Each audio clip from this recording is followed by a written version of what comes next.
G-Fresh zai auri Murja bayan ya rabu da Sadiya Haruna. Za a maka hisba a kotu.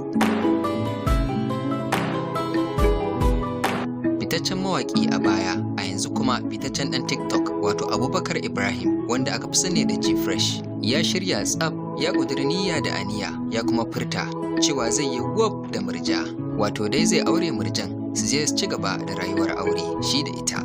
Idan wannan ne karin farko da kake kasancewa tare da mu, za mu so kai mana subscribing da kuma following din mu, da ma sharing da ma danna ƙararrawa domin sanar da kai da zarar mun ɗora sabon bidiyon mu. To G-Fresh dai kusan kowa na masa kallon mashahuri, fitacce kuma gawurtaccen ɗan iska, wato wanda ya tattara kayansa ya kwashe su daga gaban ma'aiki ya koma gaban shedan. Haka ita ma Murja ba daɗi ba ragi, kallon da ake mata kenan na cewa ba karamar mashahuriyar 'yar iska ba ce, wadda ita ma ta tattara kayanta ta kwashe su daga gaban ma'aiki ta koma gaban shedan ta yada zango. Shi dai G-Fresh tunda suka yi baran-baran da tsohuwar matarsa, kowa ya kama gabansa wato Sadiya Haruna. Tun daga nan yake neman wata wadda zai sake aura ya ci gaba da rayuwar aure da ita. Amma shi dama tun ba yanzu ba ya sha faɗa cewa yana son mace mai irin yanayinsa, wadda za su yi sharholiyarsu su sheke a yansu tare. Baya son irin matan nan masu yawan tarbiyya 'yan makarantar Islamiyya, saboda a tunaninsa tsarin shi da tsarinsu ba zai taɓa zama iri ɗaya ba. Bayan ya rabu da Sadiya Haruna, sai ya koma soyayya da wata da ake kira Baby Nice, wadda dama dai tun kafin ya auri Sadiya Haruna yana tare da Baby Nice sama-sama. Bayan aurensa ya mutu ne da Sadiya Haruna, sai ya dawo kan Baby Nice gadan-gadan. Har wasu ma sun ɗauka aure za a yi, sai kuma abin ya shiririce ba ya auren ba. Daga nan G-Fresh sai hankalinsa ya koma kan wata mashahuriyar 'yar TikTok ɗin, wadda ita ma ana kallanta a matsayin wata ingantacciyar 'yar iska wato Billy. Sai dai ita Billy bai daɗe na soyayya da ita ba, aka yi walle-walle. Ba a san dai abin da ya haɗa su ba suka rabu, kawai dai an daina ganin su tare. To kwatsam kuma abu kamar wasa, a satin da ya gabata G-Fresh ya kai ziyara garin Abuja inda Murja take, kuma suka haɗu da juna a Abuja. Kamar yadda kuke gani ga ni ga G-Fresh a cikin garin Abuja, bayin Allah ne ba ruwanmu da rayuwa. Babana ne da nake addu'a Allah ka shirya min shi. Kun gani jiya na je gidan Koroso an zage ni akan ubana, sannan ana ce min zalmalulin ba ta tashi. Allah ya saka ma ubana. Ni dai na san wallahi lafiyar kalau ubana. To bayan da G-Fresh ya haɗu da Murja a Abuja, kawai sai aka ji ta fito ta yi wani shirin kai tsaye a TikTok wato live program. Tana kuma faɗa kuru-kuru ba ɓoye-ɓoye cewa G-Fresh ɗin ya nemi yin zina da ita, amma dai bata bashi dama ya yi zina da ita ba a cewarta. Kai na ga ɗazufa muna ba shiga ɗakin nan fa kawai na ga naka ya rungume ni ya ɗare ni yana wani kai min kiss. Dota kaza na samu, mu kuma ka san mu kawai jajayen wuya ne, ba ruwanmu da iskanci, kawai a faifaya dare yayi dare a zauna a huta a cila. Mu shine namu, duk wani harkar iskanci wani kure-mure ba mu a wannan layin. Kawai na ga ya kai mun kai na samu ɗaya, kawai dai muka ɗan cattafke aka ɗan yi bidiyo na samu na zame na ware na dawo gida. Alƙur'an ya danne ka G-Fresh. Gahi ya ƙara zama wani gamfarere, ya ƙara zama wani shirgege ɗan bura uba. Lallabi na riƙo hannun G-Fresh. In dai ba jiye an ce Ibrahim ne ba ya buga kofa, bai zama lalle ya kyale ni ba. Kasancewar ita da Murja tuntuni ta bar jihar Kano da zama, ta koma tsakankanin Lagos da Abuja. Wato wataran tana Lagos, wataran kuma tana Abuja. Kuma ta bar Kano ne tun a lokacin baya saboda wata gagarumar rigima da aka tafka tsakaninta da hukumar Hisba ta jihar. To yanzu dai bayan haɗuwar G-Fresh da Murja a Abuja, bayan kuma yadda ya nemi yin iskanci da ita bata bashi dama ba, in ji ta. Yanzu kuma tsakanin waɗannan mutane guda biyu ba magana ake ta iskanci ba, magana ake ta aure. G-Fresh ya nemi aurenta, kuma da dukkan alamu da gaske yake. Fresh ya dage akan mu fara soyayya da shi har ta kai mu ga aure, sai na ce to babu damuwa, amma zan nemi shawarar ku yan social media TikTok abokan warmaya. Shin kuna ganin na fara soyayya da G-Fresh har ma ta kai ga na aure shi, ko kuma ya kuke gani kuna hakan bai ba? Ni dai na farko abin da yasa ban amince mishi ba, G-Fresh idan dare yayi dan kwazazzaban da yake a kwalwarsa wallahi ya fi nawa yawa. abinda kwakwalwarsa take ɗauka ya fi nawa yawa. In yi wata katobarar na rantse da Allah ni da kaina buya nake yi. Na farko gashi Jifire da ɗan gura uban kishi, ni aka ba ban ce ina san shi ba, ban ce kaza ba, ban ce zan aure shi ba, ina gaya muku amma ka kira na a waya shi kenan ba zaman lafiya, ya dinga waye wannan aini nan ni ki ban amsa idan bacca so na shi kenan sai ki kaza sai ki kaza ki yanki. What? Ni mace ce da maza ke like.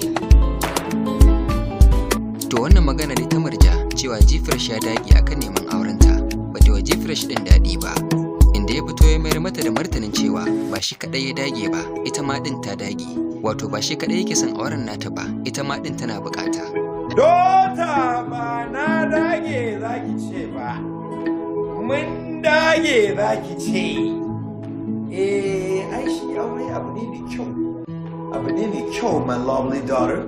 You know I love you, honey. Mwah. Hey, man, I love you. Tell the whole world that I love you. And I'm proud of you, honey. I'm so proud of you. Ina alfahari da ke, yawa, daga ya to miji. Me faru. Amma ku 'yan comment section abinda kuka ce, muna bukata mu ji ra'ayinku. Wannan magana da take gaya muku da gaske take fa. Da gaske take fa. To kasancewar wannan aure ne na social media, kuma a social media din za a daura shi, wasu ma na cewa a social media din zai mutu. Don haka yanzu komai na batun auren nan a social media ake yi. Idan Murja ta yi bidiyo ta ce kaza akan auren, shi ma Jifresh sai ya nashi bidiyon ya faɗi nashi ra'ayin akan da ya auren. Wato dai gaba ɗaya sabgar babu sirri a cikinta, babu kuma saka ya magana. Don haka dai Murja ta fito social media ta faɗi matsalolinta da Jifresh. Ta ce ba auren ne ba ta so ba, kawai ita dai ba ta son jima'i, wato kwanciyar aure. Wato inda Jifresh zai aure ta ba tare da ya nemi yin kwanciyar aure da ita ba, to ko yanzu ma ita a shirye take da auren. Baya ga wannan kuma ta ce dole ne ya rage kishi a kanta, tunda ita mutum ce ta mutane. Ba aure ne ba na so ba, maganar gaskiya ni jima'i ne ba na so, ai maganar Allah ce, ma'ana kwanciyar aure. Ni da a ce idan ne aure na za a kyale ni salin alin sai dai in ci in koshi in buka ba wallahi aure ko gobe ni salamu alaikum Najeriya. Amma ni ba zai yi ba ni na aure a wani zuwa ita shinshina ka ka ce wani abinci ko wani kaza a ita ce akwai wata kawata da na je gidan tangiya muku tana cikin mijin ya zo ya fara shinshina mata kunne aka kawai ina dalili, amma a kyale ni na ta abinci gashi nan shi kuma Jifresh da kuke ganin shi na rantse da Allah mayan mata ne. Ba yanda za yin aure Jifresh ya kyale ni. Ai maganar gaskiya ce, saboda ni na ga alama escape da kyar nake yin shi. Kuma ni daman ina yawan gaya wa mutum in ce duk maganar da kasancewa idan ta fito zaka ji kunya karka aikata a gabana ko kuma karka faɗa min ita, ni ina yawan faɗi. To billahi lazi Jifresh ni ba zan iya ba, ina kullum kai bayi da aiki buri na in aure ki in miki kaza to ni ba na son jima'i wallahi ban na haka kawai in aljanu ne Allah ya fitan min. Haka zalika Murja ta ƙara fito da wasu sharuɗan zafafa zuwa ga Jifresh, waɗanda in dai har zai aure ta dole ne fa sai ya cika waɗannan sharuɗan. Daga ciki ta ce dole ne Jifresh ya rage kishi a kanta saboda ita mutum ce ta mutane, sannan kuma ta ce dole ne ya rage son mata da maitan mata da neman mata, domin kuwa ta ce ba za ta iya rayuwa da ƙazaman namiji ba, wanda yau ya bi waccan gobe ya bi waccan. Kaji na amince zan auri Jifresh, zan kuma fara yin soyayya da Jifresh, amma da sharaɗi wannan shagen kishin naka dole sai ka rage shi, tunda ni mutum ce da mutane. Idan ya je yau abu a wannan nayi da ran na in yi ka haka kawai ni ba soyayya nake da ke, ni ba wani abu ya zo ya tsiye ni a gaba ya je min faɗa, sannan dole ka zama very class. Ka dinka kama kanka, dan wannan dan zuke-zuken nan da ake dole a rage shi, saboda kai namiji ne, you have to very take care of me, saboda kai ne za ka yi maintain ina, saboda duk wannan shegen abin shege ba mu affecting a cikin rayuwar mu ta duniya, dole ka rage bin mata gaskiya. Sannan ni ba na son mizinacin namiji, duk wannan sharuɗa na ne ai maganar gaskiya ce. Sannan ni idan an yi aure na amince ba zan ki amincewa ba maganar wani taɓa-taɓa ko yaushe ba, wannan maganar sharuɗa na kenan da shegen kishi. Gas ga dandanan yi abin da bai kai ya kayo ba, ai shi kaza ga yar bura uban mita gayi da shegen san mata, to billahi lazidi ya ka aje wani in ba haka ba gaskiya ni ba zan aure kazamin namiji ba. Wannan kenan. A wani labarin kuma wani masaukin baki ko kuma a ce otal da ke unguwar Ɗanbare a jihar Kano ya dage akan cewa ko me za a yi kuma ko me zai faru sai ya maka hukumar Hisba ta Kano a kotu domin kotun ta bi masa haƙƙinsa na abin da Hisba ɗin ta yi a otal ɗin. Wani otal da ake kira Unique Guest Inn da ke unguwar Ɗanbare a jihar Kano sun sha alwashin maka hukumar Hisba ta jihar Kano a kotu wadda Sheikh Daurawa yake jagoranta akan zargin cewa Hisba ɗin ta ci zarafinsu ta kuma ɓarnatar musu da kaya. Mamallaka otal ɗin na Unique Guest Inn sun ce otal ɗin nasu yana kusa da Jami'ar Bayero ta Kano wato BUK New Site, inda suke ba wa ɗalibai masu ƙaramin ƙarfi ɗakuna waɗanda suka zo daga wasu jihohi har ma daga wasu ƙasashe domin yin karatu a Jami'ar Bayero da ke Kanan. Sun ce har baƙi ma daga garuruwa ko kuma 'yan kasuwa sukan zo domin a ba su ɗakuna a otal ɗin.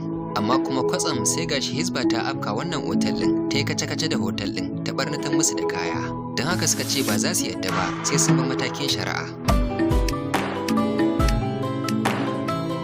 Ɗaya daga cikin masu kula da otal ɗin mai suna Nafi'u Jibrin ya ce abin da Hisba ta yi kwata-kwata ba daidai ba ne, saboda ya kamata a ce Hisba tana aiki da doka. Otal ɗin da aka kafa shi a bisa doka kuma ki tafiyar da shi akan doka.